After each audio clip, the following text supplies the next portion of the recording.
वह ईशान के चेहरे पर सख्त पथरीले असर देख चुकी थी। वह बेहोश हो गई। शायद उसने कुछ बताया ही नहीं तो फैसला कैसे कर लूं। इस लड़की पर ज्यादा दबाव मत डालो। उसका बस एक ही शब्द निकल रहा है कि वो मुजरिम है। मैंने पहले भी बताया कि इस पर गहरा दबाव डालने से अच्छा है और भी बातों पर गौर करो। दूसरों की बातों पर भरोसा करने के बजाय इससे नरमी से पेश आओ और सच्चाई को जानने की कोशिश करिए। इस तरह तो आप भी इस लड़की पर प्रेशर डाल रहे हैं जिसका कोई फायदा ही नहीं होगा। ये शायद ज्यादा दबाव में आकर अपनी जान भी तो ले सकती है। कोई भी इंसान अपनी हिम्मत से ज्यादा बोझ नहीं ढो सकता। उसके बर्दाश्त से ज्यादा दबाव डालना अच्छा नहीं है। उसके इस तरफ ध्यान दिलवाने पर अपने तने हुए मुंह को ढीला छोड़ दिया। वह खुद भी समझ नहीं पा रहा था कि वह ठीक कर रहा था या गलत। लॉकअप से निकालकर सोनम को बाहों में उठाते हुए अपनी गाड़ी के तरफ चल दिया। पिछली सीट पर धीरे से लिटाते हुए चेहरे पर पानी के छिट्टे मारे तो हल्का सा कसमसाई थी। सोनम, आंखें खोलो प्लीज, मेरी बात सुनो। मैं तुम पर भरोसा करने के लिए तैयार हूँ। कुछ नहीं पूछूंगा तुमसे, बस तुम ठीक हो जाओ।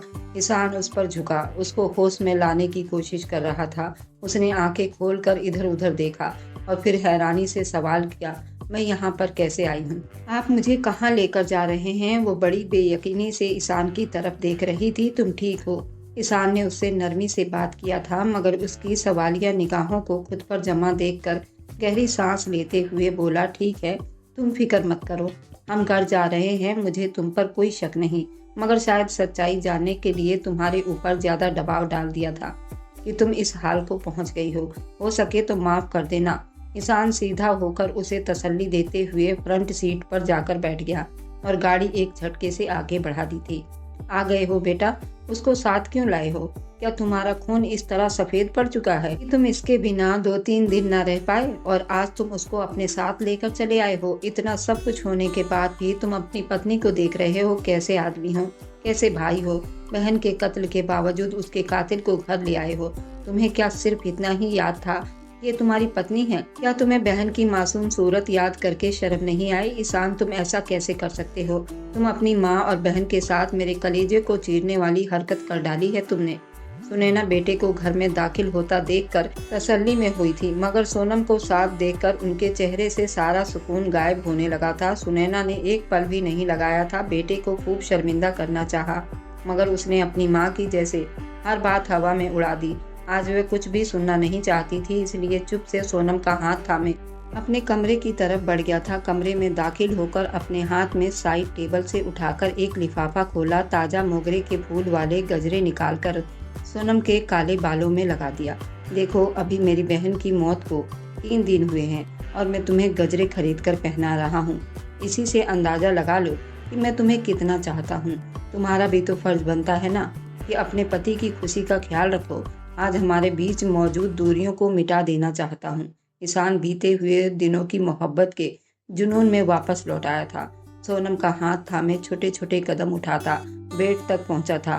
प्लीज ऐसा मत करो। सोनम के चेहरे पर घबराहट और दर्द सिमट आया था। मगर क्यों? मैं तुम्हारा पति हूँ तो क्यों मुझे खुद से दूर रखना चाहती हो? तुम्हारे साथ क्या समस्या है? सोनम पर बुरी तरह चिढ़ गया था मगर अब और ज्यादा नहीं। बहुत देख लिए मैंने तुम्हारे नखरे। आज मैं हर दूरियों को हमेशा के लिए खत्म कर दूंगा। कोई बहाना नहीं चलेगा। वह मोहब्बत में पिघल चुका था जबकि वह जानता था कि इस वक्त सोनम बहुत ज्यादा दिमागी दबाव से गुजर रही है। उसकी कलाई को थाम कर गले से लगाया तो उसकी सिसकियां कमरे में गूंज उठी थी और अपने सीने पर उसके आंखों से आंसू की नमी महसूस करके फिर से तड़प उठा और हथियार डालने पर मजबूर हो चुका था। ठीक है, तुम सो जाओ। पहले ही तुम्हारी तबीयत खराब है और ज्यादा परेशान मत हो। खुद को जबरदस्ती उस पर ज्यादा हावी ना किया। ईशान गहरी सांस लेते हुए खुद को तसल्ली में किया था और झटके से उठकर कमरे से बाहर बालकनी में चला गया। दिल दिमाग में सच और झूठ की जंग छिड़ गई थी और वह उस जंग से लड़ते हुए उठा और सिगरेट निकालकर सुलगाते गहरा धुआं उड़ाते किसी सोच में पड़ गया था। अंधेरे में कुछ तलाश करना चाह रहा था। वह अंधेरा जो उसकी जिंदगी में दाखिल होकर हर तरफ अंधेरा फैलाता जा रहा था, जिसमें गुम होकर वह अपनी बहन के कातिल को तलाश नहीं कर पा रहा था। वह किसी पहलू पर भी गहराई से सोच भी नहीं सकता था। ये सारी समस्याएं उसके अंदर उसके दिमाग पर छप कर रह गई थी। सोनम का हर अंदाज चौंका देने वाला था। वह ईशान के इस तरह प्यार करने और उसके पास आने में अजीब बेचैनी महसूस कर रही थी। सोनम का ये रवैया उसको चौंका कर रख रहा था। माँ का भी अंदाजा बदला हुआ था। उनके अंदर ऐसा मालूम होता था जैसे वह अभी कुछ छुपा रही है। जिस वक्त घर में दाखिल हुआ, माँ की चीखें उसके कान में पड़ी थी और वह तेजी से माँ की तरफ लपका था, मगर उस वक्त सोनम कहीं दिखाई नहीं दी थी। माँ वहाँ पर बिल्कुल अकेली थी।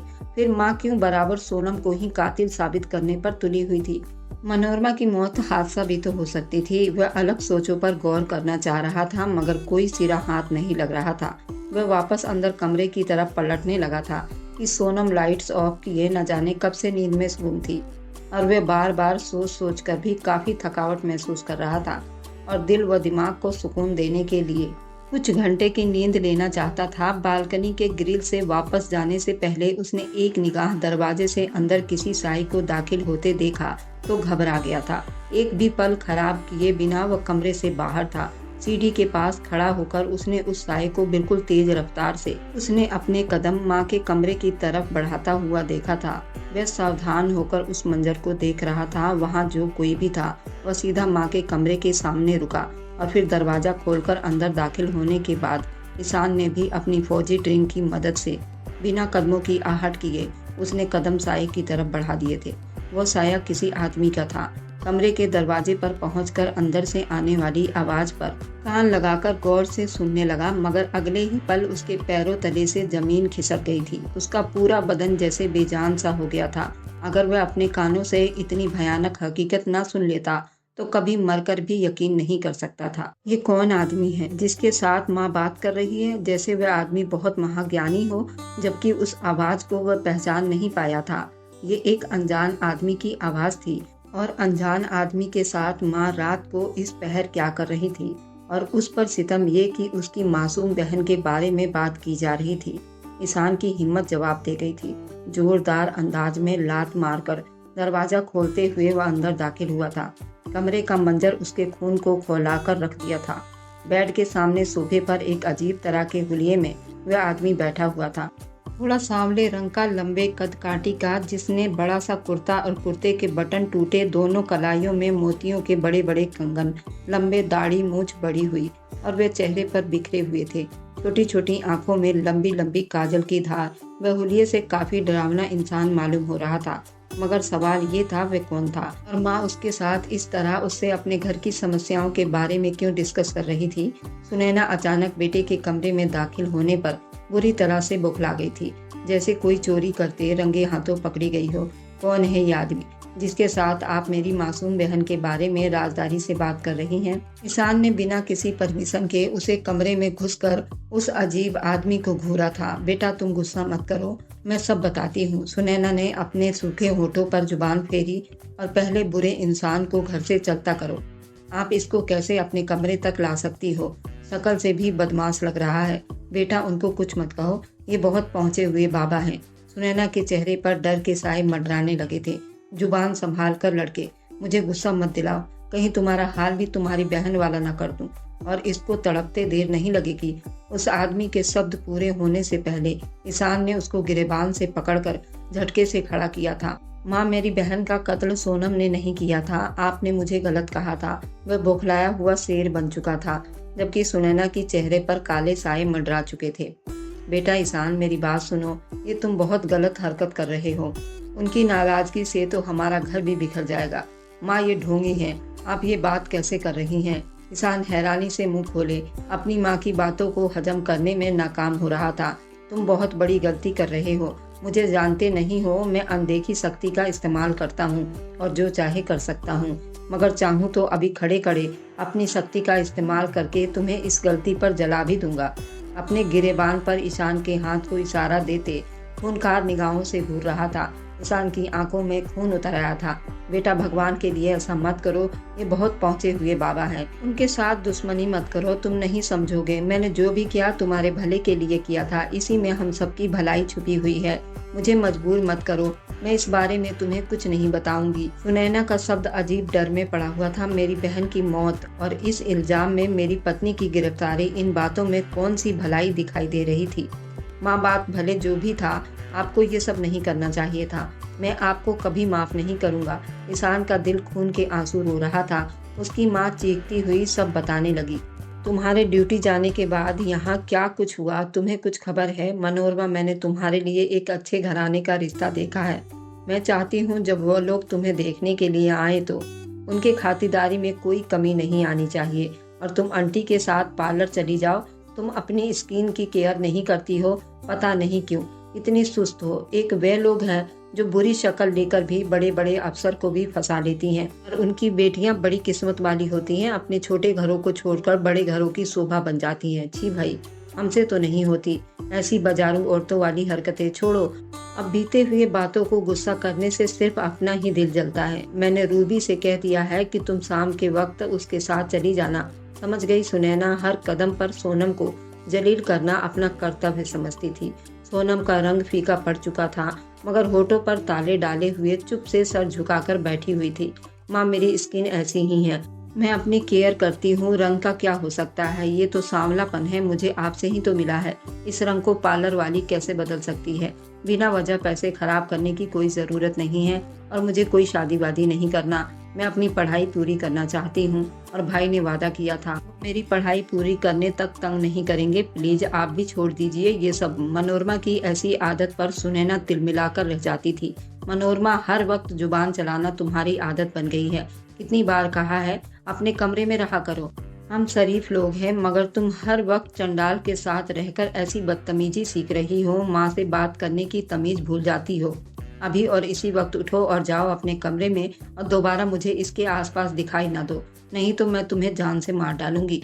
मैंने जो कहना था कह दिया, अब तुम कोई ऐतराज नहीं करोगी। ईशान बेटा है मेरा, मुझे उससे डराने की कोशिश मत करो। दोनों बहन भाई बस अपनी मनमानी पर उतर आए हो। सुनैना का गुस्सा किसी तरह ठंडा नहीं हो रहा था। अगले दिन मेहमानों के आने पर मनोरमा घर से गायब हो चुकी थी, और काफी देर के बाद घर वापस लौट कर आई थी। माँ के चेहरे पर गुस्से की लहर देखकर नजर चुराती अंदर जाने लगी। रुको, तुम्हारी हिम्मत कैसे हुई मेरी बात ना मानने की? मैंने तुम्हें तैयार रहने को कह दिया था ना। फिर कहाँ चली गई थी और किससे पूछ कर गई थी? सुनैना आज उस पर बेहद गुस्सा थी।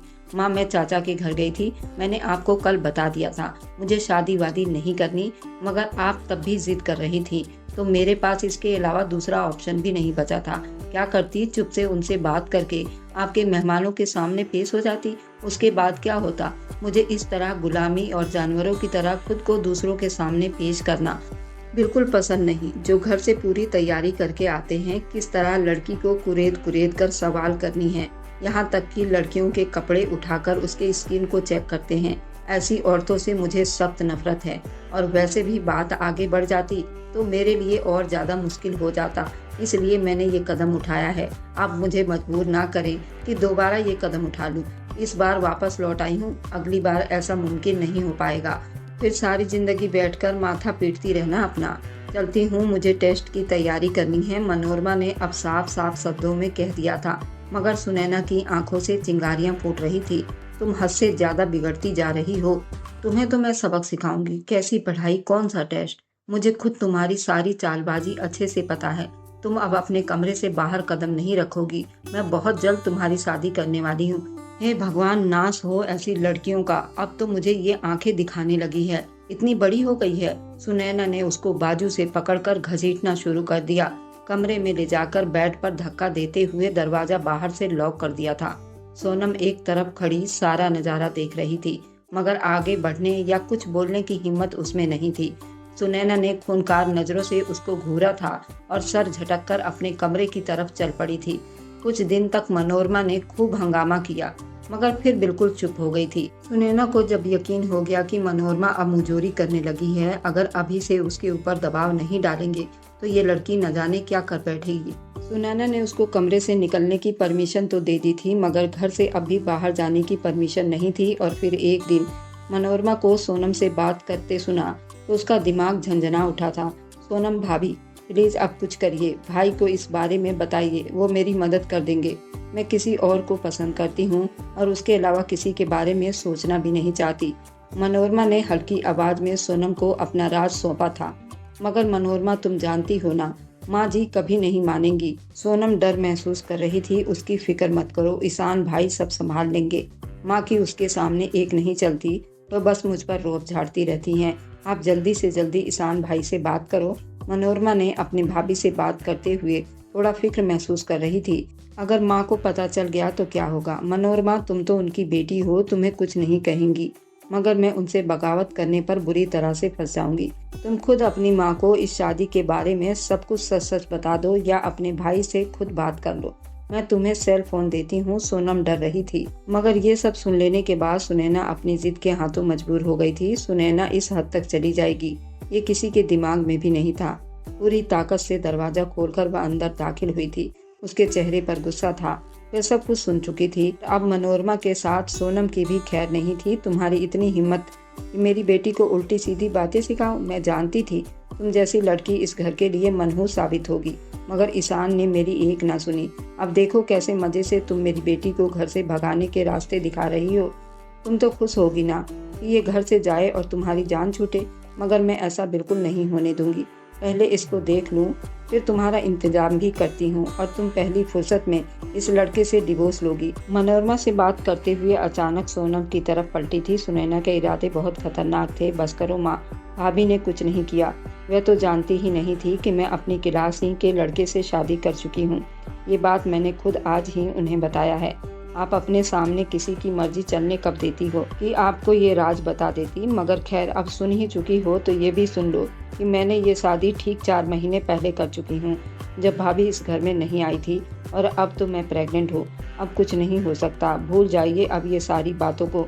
ठीक यही होगा कि मुझे मेरे पति के साथ ही विदा कर दो, वरना मैं कोई और बड़ा कदम उठा लूंगी। मनोरमा की ऐसी बातें सुनकर माँ के साथ साथ सोनम का भी मुंह खुला का खुला ही रह गया था। और फिर कुछ दिन में ही अपने कमरे में कैद मनोरमा को न जाने क्या कुछ बर्दाश्त करना पड़ा था।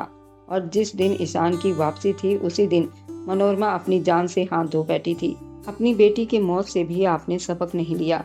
इतना कमजोर सोच है आपका। जिंदगी और मौत तो भगवान के हाथ में है। ये खुद एक मामूली इंसान होकर किसी को कैसे नुकसान पहुंचा सकता है माँ? ईशान गुस्से से मुठ्ठियां भींचते हुए अपनी माँ के डर को देख रहा था। तुम्हें बताता हूँ मैं क्या कर सकता हूँ। उस आदमी ने अपना हाथ हवा में लहराया ही था, मगर ईशान ने तेजी से अपनी जेब से गन निकालकर उसको कुछ भी करने का मौका नहीं दिया। एक साथ कई गोलियां उसके सीने में उतार दिए थे। वह पल में ही ढेर हो चुका था और ईशान का गुस्सा देखकर सुनैना अंदर तक हिल कर रह गई थी। मुझे माफ कर दो बेटा, मैंने बहुत सोच समझकर ये कदम उठाया था। मैं नहीं चाहती थी कि हमारी बदनामी हो, लोग मेरी परवरिश पर उंगली उठाए, मगर मनोरमा ने मुझे ये सब करने पर मजबूर कर दिया था। मैं तुम्हें कैसे बताऊं कि कितनी बड़ी बदनामी जग हसाई हमारे दरवाजे पर पहुंच गई थी। सुनैना सर झुकाकर रोती जा रही थी। मुझे पहेलियों में मत सुलझाओ माँ, जो कहना चाहती हो साफ साफ कह दो। ईशान किसी भी तरह ठंडा नहीं हो रहा था। मनोरमा के लिए अच्छे लड़के का रिश्ता आया था। मैं उसकी बात चलाना चाहती थी और फिर तुम्हें उस लड़के के बारे में बताने वाली थी, ताकि तुम भी अपनी तरफ से उस लड़के को देखकर तसल्ली कर लो। मगर मनोरमा हमारी इज्जत को दांव पर लगाने वाली थी और वे किसी लड़के को पसंद कर बैठी थी और हमें बिना बताए हुए शादी भी रचा चुकी थी। और सबसे बदनामी वाली बात ये थी कि तुम्हारी बहन प्रेग्नेंट भी हो गई थी। सुनैना ने ईशान को हैरान कर दिया था। इसमें क्या बुराई है? मानता हूँ मनोरमा को हम पर यकीन करना चाहिए था, मगर अपनी पसंद से शादी करना उसका निजी मामला था और फिर आप उसकी इतनी बड़ी सजा कैसे दे सकती हैं? ईशान अभी तसल्ली में नहीं हुआ था। तुम्हारी मासूम बहन माँ बनने वाली थी और इस सब की जानकारी तुम्हारी पत्नी को भी था। तुम क्या चाहते हो मैं फिर भी चुप से तमाशा देखती रहती? नहीं ना, तब मैंने मजबूर होकर ये कदम उठा लिया था। सुनैना ने अपना जुर्म स्वीकार किया था, मगर उसका ये मतलब नहीं था कि माँ अपनी झूठी शान के लिए अपने एक नहीं 2 कत्ल कर डाले, वह भी इस आदमी की मदद लेकर। और फिर सारा गुनाह सोनम के सर पर डालकर खुद को बचा लिया। ईशान ने बड़ी मुश्किल से अपने गुस्से पर काबू करके कहा था, क्योंकि तुम्हारी पत्नी हमारे घर के लिए मनहूस है। तुम नहीं समझोगे ये बातें। ऐसी औरतें आने वाली नस्लों की बर्बादी का कारण बन जाती हैं, इसलिए मैं तुम्हें इससे दूर रखना चाहती थी। सुनैना साफ साफ शब्दों में ये सब बता रही थी। अपने जाहिलपन को खुलेआम अच्छा बता रही थी। माँ मनोरमा की गलत हरकत पर सोनम को मनहूस कहने के बजाय अपना बड़प्पन दिखा सकती थी। मनोरमा को माफ करके उसको हम अच्छे से घर से विदा कर देते और हर बात पर पर्दा भी रह जाता। बाकी जो उसकी किस्मत होती वह खुद उसकी जिम्मेदार होती। मगर आपने अपने आप को बुराई के दलदल में इतना झोंक दिया अपनी सगी औलाद को मौत के घाट उतार दिया।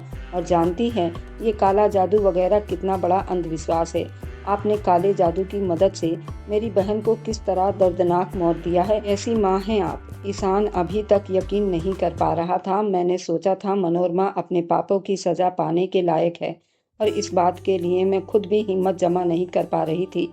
इसलिए इस बाबा का पता चला तो मैं उसके पास चली गई। उसने मनोरमा के बाल और सूट के बाजू मांगे और अपने काम को बहुत सफाई से अंजाम दिया। आज मैं उससे इस काम के लिए उसके मांगे गए रकम देने वाली थी, मगर तुम्हारे रहते हुए मेरा घर से निकलना दुश्वार था। इसलिए इस बाबा को खबर भिजवा दिया कि वह खुद अपने पैसे लेने आ सकता है, मगर रात के वक्त, ताकि तुम लोग देख ना पाओ। इसलिए इस वक्त यहाँ पर ये आया था और अपने काम का पैसा लेने आया था। तुमने बहुत बड़ी गलती कर डाली। ये बहुत पहुंचा हुआ बाबा था। अगर तुम्हें कुछ हो गया तो मैं क्या करूंगी। मेरी ही गलती थी। मुझे किसी न किसी तरह खुद ही सारा काम करना चाहिए था। किसी की मदद लेकर मैंने बहुत बड़ी गलती कर दी है। सुनैना इतने अंधविश्वास में घिर चुकी थी। भगवान का डर करो माँ। अपनी औलाद से ऐसा सलूक करके बजाय शर्मिंदा होने के आप अभी भी अपनी जिद पर अड़ी हुई हैं। खून तो आपका सफ़ेद हो गया है और इस बात का ताना आप मुझे देती रहीं। सोचिए, अपने भगवान को मरने के बाद क्या मुंह दिखाओगी। अपने जुर्म को कैसे छुपाओगी उस भगवान के सामने जो दिलों के हाल को अच्छी तरह जानता है। मैं आपको इस बात पर सारी जिंदगी माफ़ नहीं करूँगा। आपकी बात मानकर मैंने एक बेगुनाह लड़की को पुलिस के हवाले कर दिया था। ये तो भगवान की कृपा है कि मैं बगैर किसी सबूत के हद से ज़्यादा उस पर दबाव नहीं डाल पा रहा था, इसलिए उसको वापस घर लाया था। मगर मैंने उसको माफ़ नहीं किया था, बल्कि नरमी से उससे सब कुछ उगलवाना चाह रहा था। उसकी मोहब्बत में अपनी बहन को भी नज़रअंदाज कर सकता हूँ। मेरा मानना था ये इस तरह वह मुझ पर विश्वास करके कभी न कभी ज़रूर कोई गलती करेगी, मगर वह गुनहगार होती तो गलती करती ना। मेरी चुप्पी और बराबर उस पर शक करने से आप तसल्ली में हो गई और मेरे घर में रहते हुए आपने उस आदमी को यहाँ पर बुलाकर गलती कर डाली। शायद आपने गलती से ही सही, मगर उस दिन रो रो कर आप मनोरमा की मैयत के सिरहाने बैठकर उसके लिए इंसाफ मांगा था, और फिर मेरे भगवान से ज़्यादा इंसाफ करने वाला तो कोई हो ही नहीं सकता। अब मैं और ज़्यादा इस घर में आपके साथ एक दिन भी नहीं रहूँगा। अब समझ आ गया कि आप मुझ पर क्यों इतना दबाव डाल रही थी, ताकि मैं अपनी पत्नी को इस घर में ना रखूं। मैं आपकी इज्जत करता था, इसलिए चुप था। ये नहीं कह सका कि शादी हो जाने के बाद पत्नी को अपने घर में हर आदमी रखता है। तो मैंने ये सब करके क्या गलत कर दिया था। आपकी तो नीयत ही खराब थी। पहले दिन से आपको इस बात पे उलझन हो रही थी कि मैंने खुद अपने लिए लड़की पसंद क्यों की, और वह भी आम से गरीब घर की। आप जानती हैं, मेरे लिए महंगी चीज़ें कभी अहमियत नहीं रखती थी। मुझे दिल और किरदार की खूबसूरती चाहिए थी, जो मुझे उस लड़की में मिली थी। मगर अफसोस, आप जैसी अंधविश्वास माँ के भेंट चढ़ गई। माँ ये बात कभी नहीं समझ सकती हो। आप रहिए अपने इस घर में अपनी आन बान शान के साथ, जो आपको अपनी औलाद से ज़्यादा प्यारी है। ये सब बोलकर वहाँ से जा चुका था, और सुनैना आज अपनी आन बान शान के साथ बुरी तरह टूटने पर पछता रही थी। मगर एहसास होने में इतनी देर हो चुकी थी कि खाली हाथ बस पछतावे के साथ जीना था। ईशान वापस अपने कमरे में लौट आया था, जहाँ उसकी पत्नी बिस्तर पर पड़ी दर्द से तड़प रही थी। मुझे माफ़ कर दो सोनम। जिंदगी में पहली बार मैं हकीकत को पहचान नहीं पाया था, और अनजाने में तुम्हारे लिए तकलीफ बनता चला गया। मैं अपनी जिम्मेदारी पर तुम्हें ब्याह कर इस घर में लेकर आया था। मैं तुम्हें हर खुशियाँ देने वाला था, मगर मैं अपने कर्तव्य पूरे करने में बुरी तरह नाकाम रहा। तुम्हारे लिए तकलीफ का कारण बनकर बेहद शर्मिंदा हूँ। मैंने अपनी माँ पर अंधा विश्वास किया था। समझ ही नहीं पाया कि वह तुमसे इस तरह नफरत करती है, तुम्हें बर्बाद करके रख देगी। उस औरत से मैं क्या शिकायत करूं, जो अपनी सगी औलाद की नहीं हुई। मगर काश तुमने मुझ पर भरोसा किया होता और मुझे सब कुछ सच सच बता दिया होता। कम से कम तुम्हें इस तरह परेशानी ना झेलनी पड़ती, और ना ही पूरे एक हफ्ते तुम्हें पुलिस स्टेशन में बिताना पड़ता। वह अब बर्दाश्त नहीं कर पा रहा था। मैं क्यों समझ नहीं पाया कि तुम डरी हुई क्यों हो। तुम्हारी बेबसी महसूस नहीं कर पाया। मैंने तुमसे मोहब्बत का वादा किया था, मगर तुम पर भरोसा नहीं कर पाया, क्योंकि मैं अपनी बहन मनोरमा से भी बेहद प्यार करता था। उसकी मोहब्बत में सच और झूठ का अंदाजा नहीं कर पाया।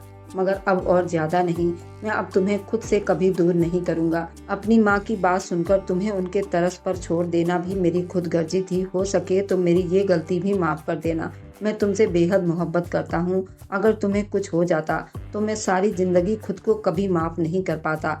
काश तुम मुझ पर भरोसा कर लेती सोनम, काश एक बार मुझ पर भरोसा करके देखा होता तो मैं कभी तुम्हें मायूस नहीं करता।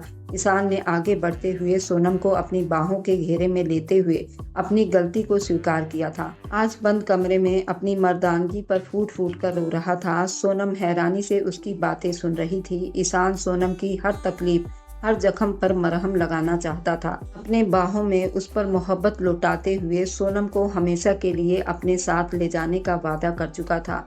और मेरी वीडियो जहां कहीं से भी आप लोग देखते हैं, कमेंट में अपने शहर और राज्य का नाम जरूर बताइए। मुझे आप लोगों के कमेंट पढ़ने में बहुत आनंद आता है और उन सभी का मैं बहुत बहुत बहुत धन्यवाद करना चाहती हूँ जो लोग मेरी वीडियो को देखते हैं, लाइक करते हैं, शेयर करते हैं। अगर आपको आज की कहानी पसंद आई है तो वीडियो को ज़रूर लाइक कीजिएगा और अपने दोस्तों के साथ शेयर भी कीजिएगा। और हाँ, अगर आपने अभी तक हमारे चैनल को सब्सक्राइब नहीं किया है तो ज़रूर जाकर सब्सक्राइब कर लें।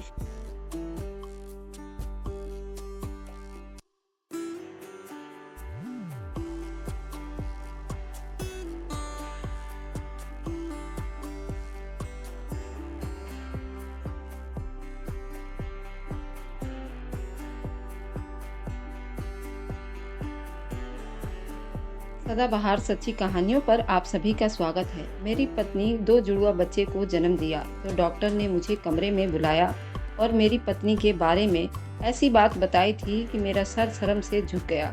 मुझे यकीन नहीं हो रहा था कि उसने ऐसी बात भी कर सकती थी। दिल चाहता था कि पत्नी को अभी आज़ाद कर दूं, मगर मैंने सब्र करके रह गया।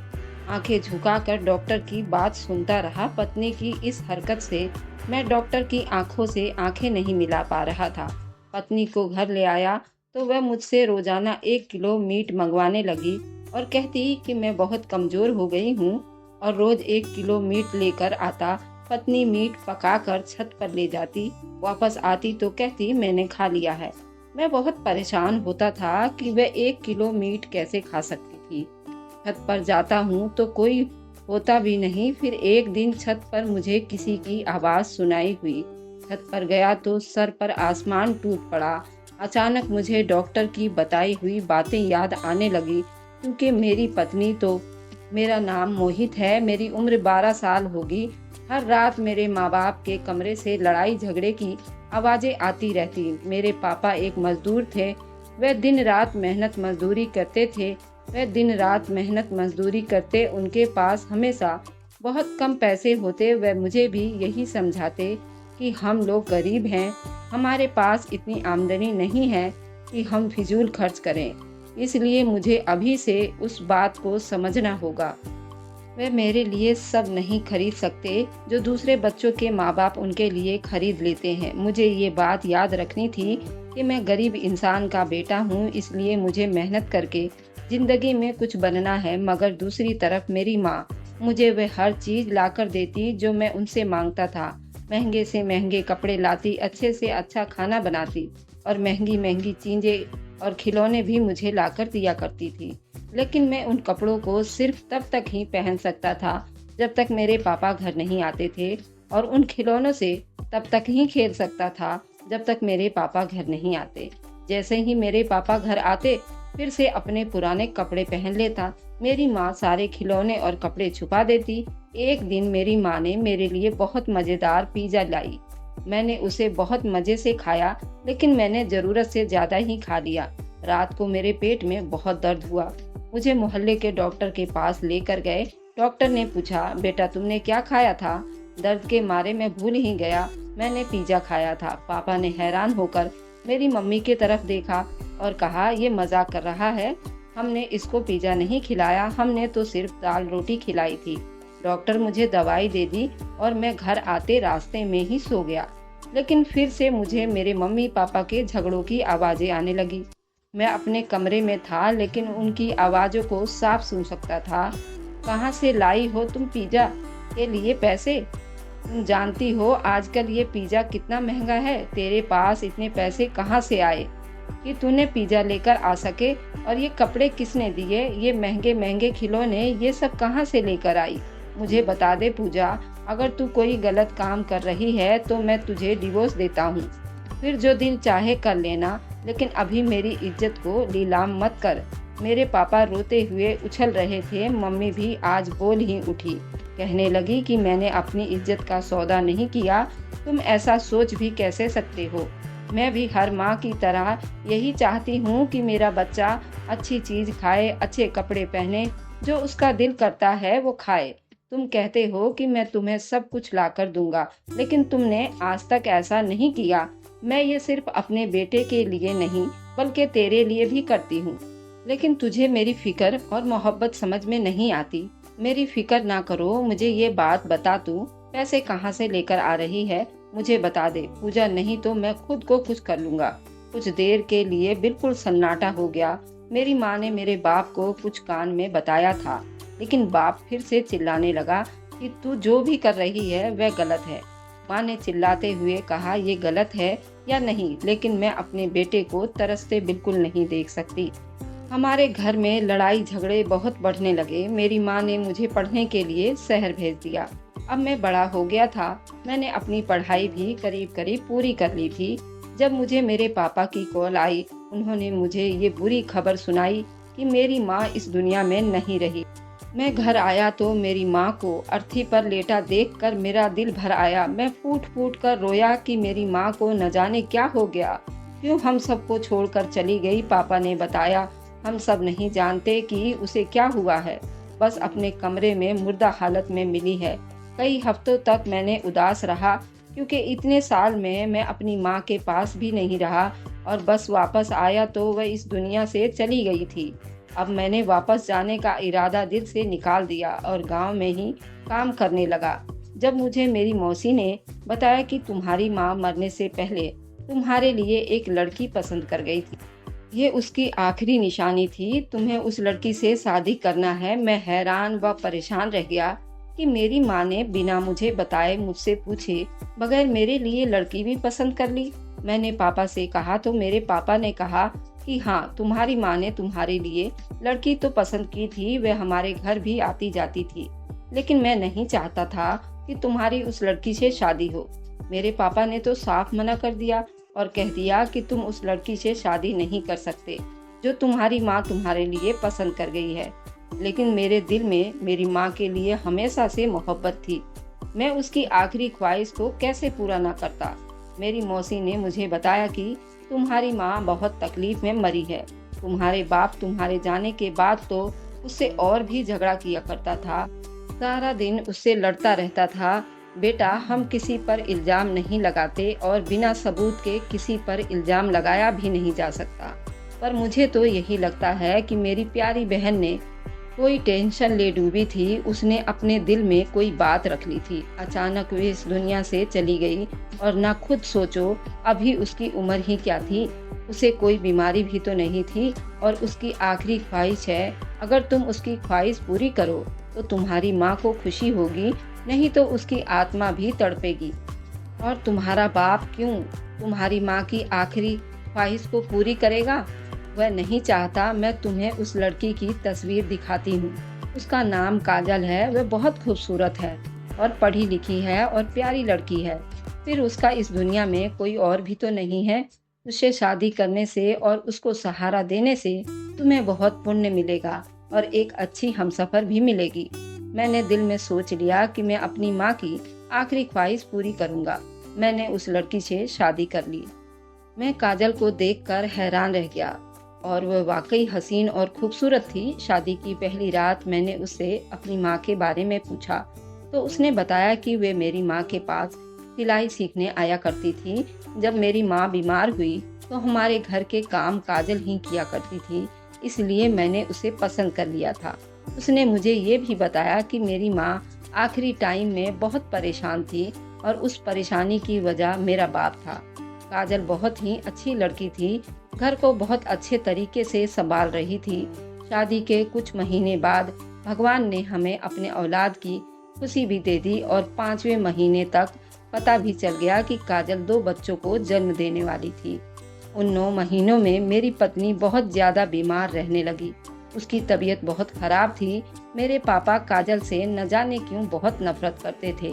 कभी कभी तो अचानक ही उनको इतना गुस्सा आ जाता था कि वे उसके हाथ का खाना भी पसंद नहीं करते थे। मैं अपने पापा से बचपन से ही बहुत डरता था। यूं तो काजल उनको सामने कुछ भी नहीं बोलती थी, लेकिन अक्सर मुझे वह कहती थी, तुम्हारे पापा को मुझसे पता नहीं न जाने कितना बैर है। आखिर कब तक सब बर्दाश्त करूंगी। उसकी तबीयत खराब रहती थी, फिर भी ये सब बर्दाश्त करती रहती थी। मैं जानता था कि वह अपनी जगह ठीक है।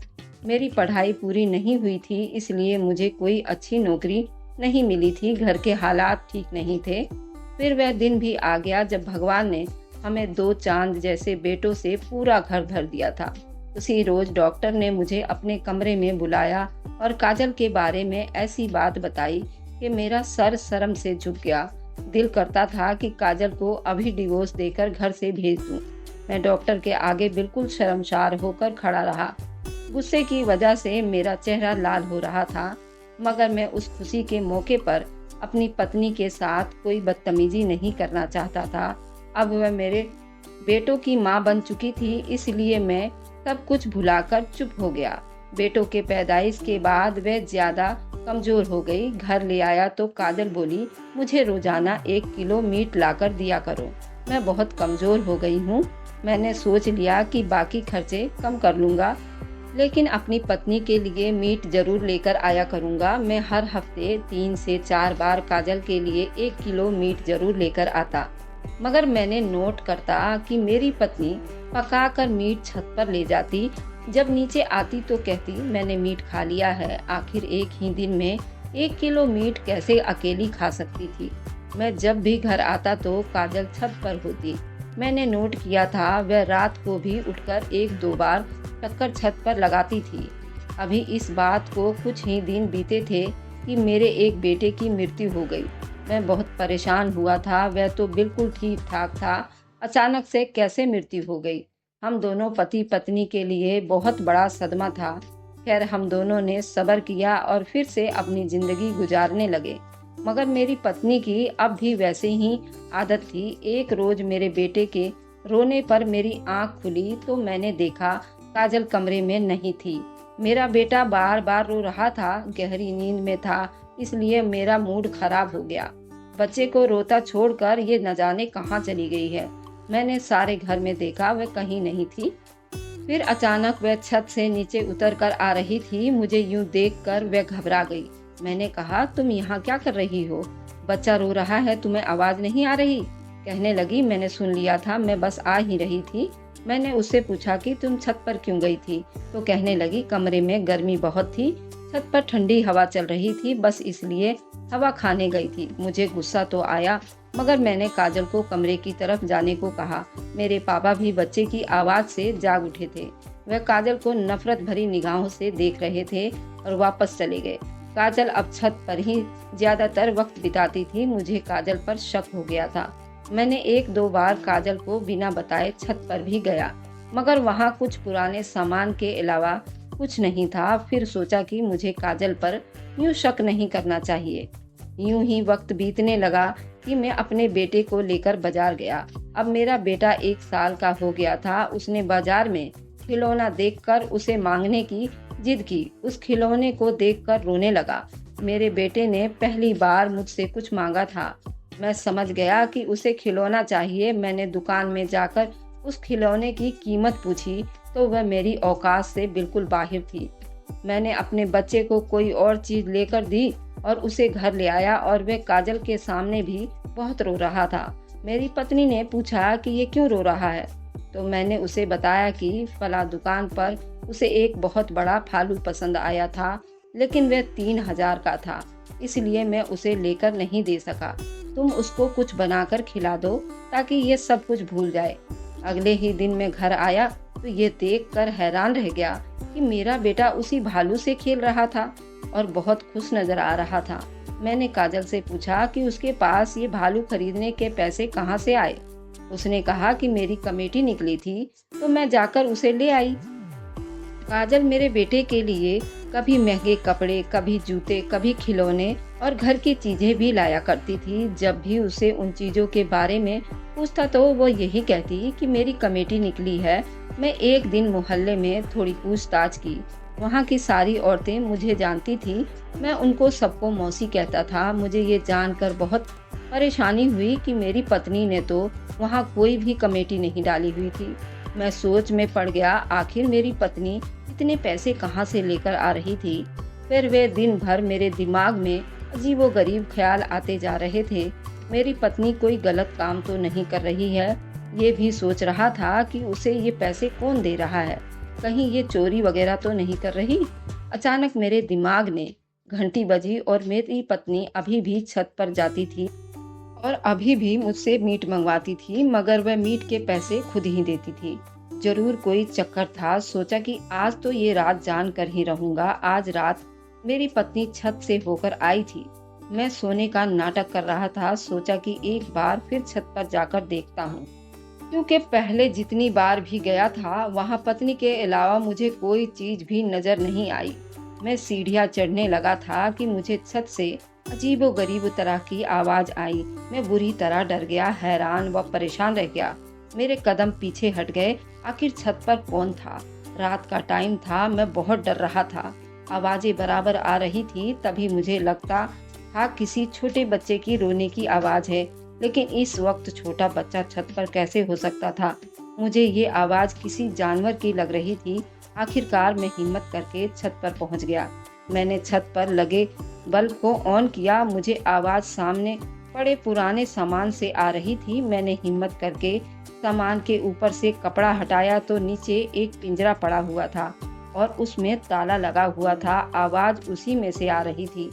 मैंने उसका दरवाजा तोड़ दिया क्योंकि मेरे पास उसकी चाबी नहीं थी। मैं ये देखकर हैरान व परेशान रह गया कि उसके अंदर एक छोटी सी काली बिल्ली थी जो अपनी बड़ी बड़ी नीली आंखों से मुझे घूर रही थी। मैं हैरान हो गया कि ये बिल्ली इस पिंजरे में क्या कर रही है। क्या रोज मेरी पत्नी 1 किलो मीट बिल्ली को खिला देती थी? उसके पास एक छोटा प्याला पड़ा हुआ था जिसमें अभी अभी मीट पड़ा नजर आ रहा था। आखिर मेरी पत्नी ने काली बिल्ली यहाँ क्यों पाल रखी है? अगर ये बिल्ली उसने पाली है तो मुझसे क्यों छुपा रही है? मैं तो बहुत परेशान हो गया और खड़ा था कि अचानक मुझे अपने कंधे पर किसी के हाथ का दबाव महसूस हुआ। मैं बुरी तरह डर गया। पलटा तो मेरे पापा थे। मुझे मेरे पापा ने कहा, ये कोई आम बिल्ली नहीं है।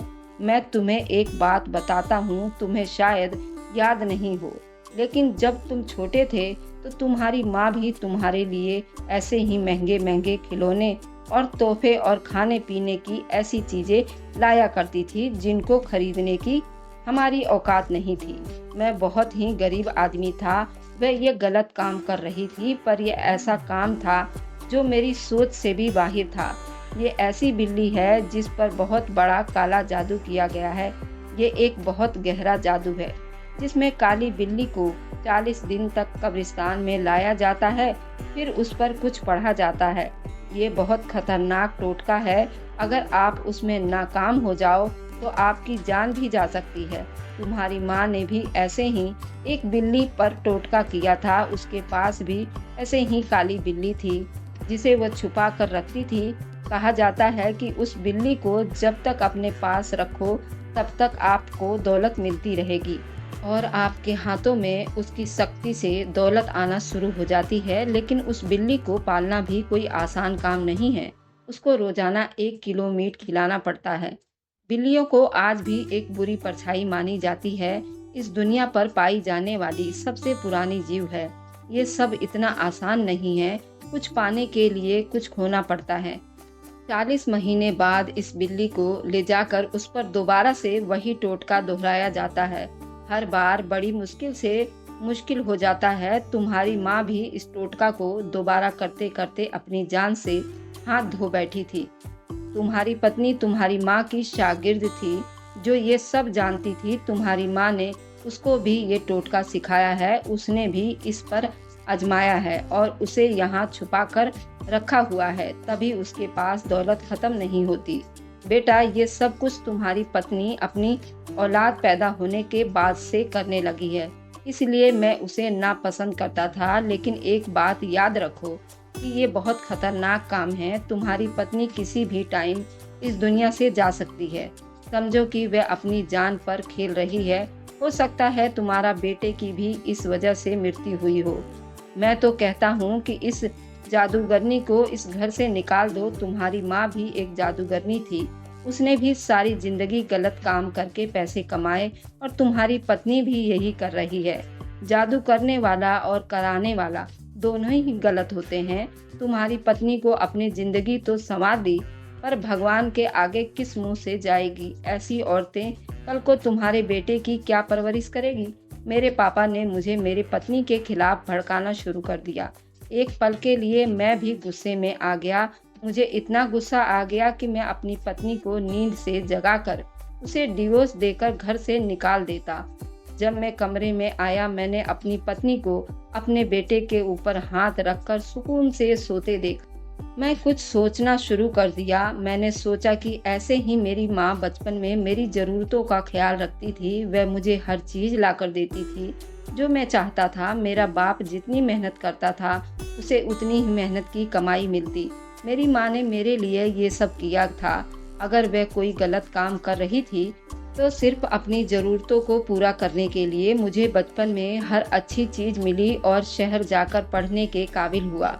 शहर में मुझे जो पैसे भेजे जाते थे वे मेरी माँ ही तो भेजती थी। सारी जिंदगी वह मेरे खातिर अपनी जान पर खेलती रही। मुझे याद आया कि मुझे डॉक्टर ने कहा था कि तुम्हें मालूम भी है तुम्हारी पत्नी कितनी कमज़ोर है। वह 2 बच्चों की माँ बनने वाली है और तुमने उसकी सेहत का कोई भी ख्याल नहीं रखा। पैदाइश के टाइम उसकी और बच्चों की दोनों की जान को बहुत खतरा होगा। और ये भी बताया कि तुम्हारी एक बेटा बहुत कमज़ोर है। मगर उस टाइम मुझे ये लगा था कि ये सब बातें मेरी पत्नी ने डॉक्टर को बताई होगी कि मैं उसकी सेहत का ख्याल नहीं रखता था। तभी मुझे उस टाइम पत्नी पर बहुत गुस्सा आया था। मगर आज मुझे ये बातें सच लग रही थी। मैं कभी भी अपनी पत्नी के लिए कोई फ्रूट या खाने की चीज़ नहीं लाया था। मैं बिल्कुल भी उसका ख्याल नहीं रखता था। अगर साफ शब्दों में कहूँ तो मैं कामचोर था। कभी पत्नी और बच्चों के लिए सोचा भी नहीं था। अगर मैं इतने पैसे कमाता कि अपनी पत्नी और बेटे की ज़रूरत को पूरी कर सकता तो उसे ये सब करने की ज़रूरत ही महसूस नहीं होती। मैंने इरादा किया कि अब मैं बहुत मेहनत करूँगा। मैं एक मामूली सी जगह नौकरी कर रहा था जहाँ पर इतनी तनख्वाह नहीं मिलती थी जिससे मेरा अपना खर्च पूरा भी हो सके। मगर अब मैंने दूसरी जगह नौकरी की तलाशी करना शुरू कर दी और थोड़े ही दिनों में मुझे बहुत अच्छी नौकरी मिल गई। एक दिन मैंने अपनी पत्नी काजल को अपने सामने बिठाया और उसे बताया, मैं सब कुछ जान गया हूँ। वह बहुत डर गई और परेशान नजर आने लगी। उसने सर को झुका लिया। मैंने उसका चेहरा ऊपर किया, उसे प्यार से समझाया, अब तुम्हें ये सब करने की ज़रूरत नहीं है, तो इस बिल्ली को वापस वहीं पर छोड़ आओ जहाँ से लेकर आई थी। अब मैं इतना काम करूँगा कि तुम्हें इस बिल्ली की ज़रूरत नहीं पड़ेगी। अगर मैं अपनी पत्नी का ख्याल रखता तो वह कभी ऐसा ना करती। हम हमेशा सिर्फ ये देखते हैं कि कोई बुरा काम कर रहा है, ये नहीं सोचते वह ये बुरा काम क्यों कर रहा है। हमेशा अपनी पत्नी और बच्चों का ख्याल रखिए, ये भी आपकी जिम्मेदारी तो है। कैसी लगी दोस्तों मेरी स्टोरी? तो आप लोग कमेंट में ज़रूर बताइएगा। Thanks for watching. Like and subscribe. Bye bye.